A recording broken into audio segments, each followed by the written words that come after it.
ሙኒት እቃዋን ስላሰራች እኔም እቃዬን አሰርቼ ባሌን ሰርፕራይዝ ላድርገው እንዴ ዱባይ ቀጠሮ ያዙልኝ ለቫኬሽን ልምጣና ላሰራ አልኩት ላይ ጀርመኑ ባልሽ በገንዘብ ቀልድ ትጫውቻለሽ ብሎ ደስታሽን ያጠፋብሻል። ጀርመኖች በገንዘብ ቀልድ አያውቁም ነው ጠቅለል ብሎ ማለት ነው። እና በነገራችን ላይ ለሌላ ሰውም ከሰራ ለእኔ የሰራው ለሌላ ሰው ከሰራ አንድ ነገር ንገራችሁ። እኔና ባለቤቴ ታሸጌልድ አለን። ታሸጌልድ ማለት የኪስ ገንዘብ አለን። ጀርመን ሀገር አንድ ልጅ አንደኛ ክፍል ከገባ ጀምሮ ከሁለት ብር ጀምሮ እያደገ 10 ብር 15 ብር ከዛ 20 ብር 50 ብር እያለ 200 300 እያለ የኪስ ገንዘቡ እየጨመረ ይሄዳል። ከዛ ሚኒ ጆፕ እየሰራ ደግሞ 400 500ም እንደ ሁኔታው ሄዶ ሰርቶ ያመጣል። ለእናትና ለአባቱ ያው ቤት ውስጥ አጋጭ ይባልና ግን ያው ሴብ እንድታደርጉለት ነው። ለሱ ግን አጋጭ ነው የምትሉት።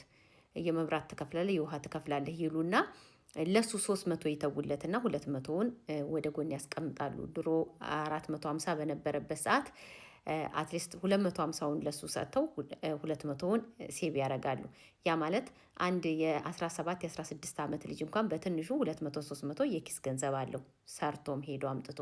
ሶ አደልት የሆነ ሰው ትልቅ የሆነ ሰው የኪስ ገንዘብ ያስፈልገዋል ብዬ አምናለሁ። ባለቤቴ ከኔ ቀድሞ ህጋዊ ጋብቻ ነበረው። በጋብቻ የኖረ ሰው ነው። ከ13 ዓመት በላይ በጋብቻ የኖረ ሰው ነው። እኔም ደግሞ ከሱ በፊት ህጋዊ ጋብቻ ነበረኝ። ሁለታችንም የህይወት አጋጣሚ የማንተዋወቅ ሰዎች ትዳራችንን ፈተን እሱ ከኔ ቀደም ብሎ ነው የፈታው። እኔ በኋላ ሳስተያየው መቼ እንደፈታ መቼ እንደተለያየ የተወሰነ ወራት ልዩነት ነው ያለንና የእህል ውሃ ጉዳይ እንደ አጋጣሚ ከአመታት የሲንግልነት ጊዜ በኋላ እኔም እሱም ተገናኘን። ከአሁን ቀደም የነበረው ትዳሩ ላይ ያልሰራለትን አሁን አይደግመውም። ምንድን ነው ያደረግነው? ብዙ ወጪዎች አሉ። ኦፍኮርስ የአንበሳውን ጉልበት የሚይዘው እሱ ነው።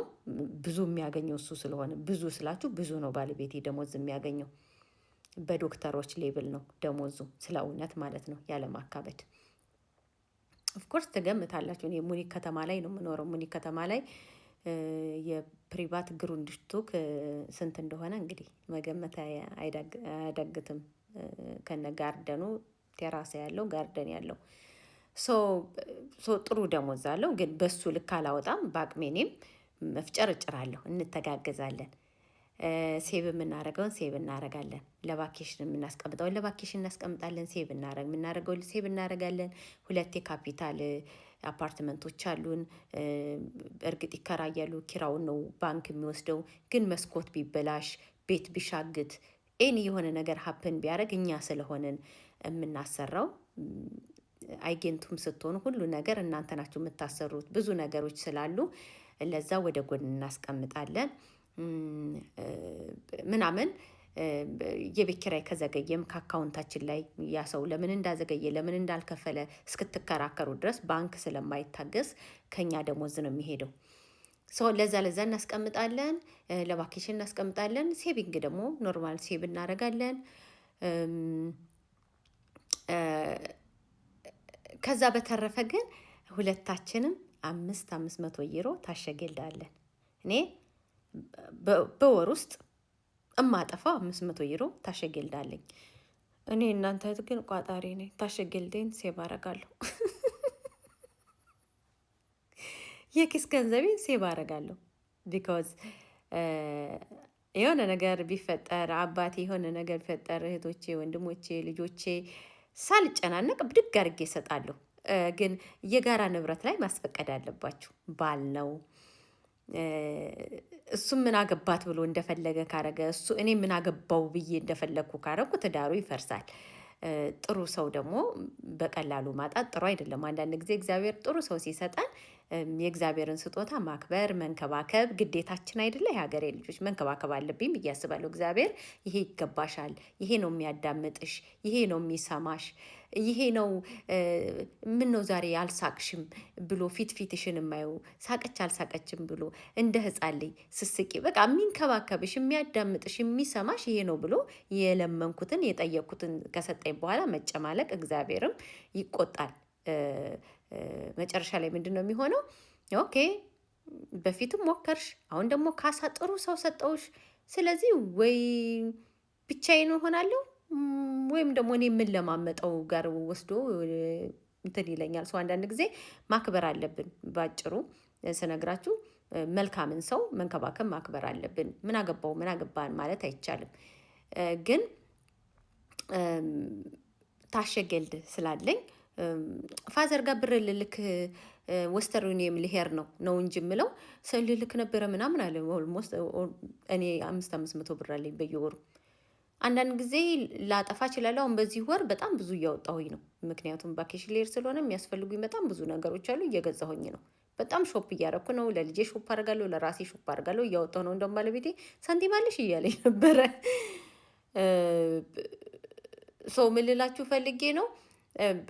በተረፈ አንዳንዴ አወጣለሁ፣ በብዛት ግን አላወጣም። እንጃ 100 ብር ያክል እንኳን አላወጣም። ለምን አወጣለሁ? የትም አልሄድም፣ ጓደኛ የለኝም፣ ብር የሚያጣፋ የለኝም።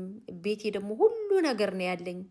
ሬስቶራንት ከሄደን ደግሞ ያ ሬስቶራንት ከኔ የኪስ ገንዘብ ጋር ምንም ያገናኘው ነገር የለም። ሶ እንደፈለግን እሱም የሆነ ነገር ቢፈልግ ማለት በቃ ልብስ፣ ጫማ፣ ፓንት የሚፈልገውን ነገር የፈለገውን ነገር ለማድረግ እሱም 500 ዩሮ ታሸግ ይልዳለው፣ እኔም 500 ዩሮ ታሸግ ይልዳለኝ። ከዛ ውጪ ያለውን ነው እንዲህ አድርገው ብለን በጋራ የምናወራው። ከሰራላችሁ እናንተም እንደዛ ብትጠቀሙ። በእርግጥ ከየት አምጥተን ነው 500 ብር ለየግላችን የሚኖረን? ስንደመር እኮ 1000 ማለት ነው ልትሉ እንደ ደሞዛችሁ ትንሽ ከሆነ 400 ብር ቢያንስ በትንሹ 400 ብር 300 ብር የኪስ ገንዘብ ሰው አዋቂ ነን ያስፈልገዋል ብዬ ነው የማስበው። በቃ ይሄን አንታውጣ፣ ይሄን አውጪ፣ ይሄን አንታውጣ፣ ያንቺ ደሞዝ ይቺ ትንሽ ናት፣ ይቺን ከበር አድርጊ፣ እኔ ደሞዝ ትልቅ ነው፣ ይሄን ከበር አድርጋለሁ። ከዛ አንቺ ይሄን ስታውጪ ይሄ ተርፍሻል፣ ይሄን ደግሞ እኔ ይሄን ያህል ተርፎኛል፣ ሴብ እናደርጋለን፣ አንቺም ይሄን ያህል ሴብ አድርጊ። ከዛ እንችኛዋን ለኪስ ገንዘብሽ፣ ይሄኛውን እኔም ለኪስ ገንዘቤ በቃ ከዛን የ200 ብር ጫማ፣ የ300 የ400 ብር ጫማ ብትፈልግ 3-4 ወር ቆጥባ መግዛት ትችላለች። ውድ ነገር መግዛት ብትፈልግ ማለት ነው። እኔ 1500 ብር ቦርሳ ቢያምረኝ ወይ ቀሚስ ቢያምረኝ ባለቤቴ እንደዚህ ልገዛ ነበር አለንም። ኦልሬዲ የኪስ ገንዘቤን ስለማስቀምጥ ክፍል አድርጌ መግዛት ብቻ ነው። ግን እኔ ፌር አይደለም ብዬ ስለማስብ አልገዛም። ማለት ውድ በጣም ኤክስትራ መጋነን የለበትም። አንድ ልብስ ላይ ወይ አንድ ቦርሳ ላይ ሶዋት ምንድን ነው? ከዛስ የት ነው ያንን ቦርሳ አድርጌ የሚሄደው?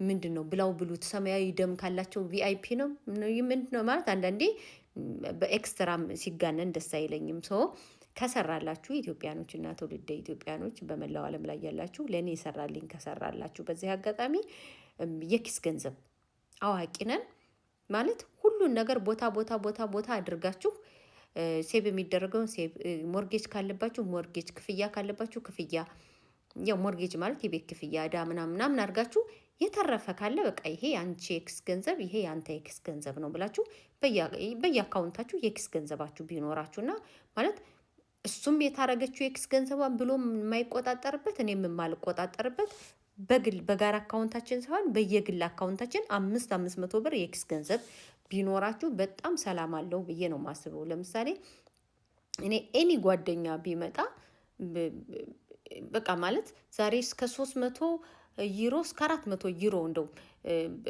ሸም ሳታቅ ወይ ሸም ሳያቅ እንግዳው የሚያስወጣ ነገር ቢጠቀም ዘጭ አድርጌ ነው የምከፍለው። ቢኮዝ በቃ ኤክስ ገንዘብ አለኝ።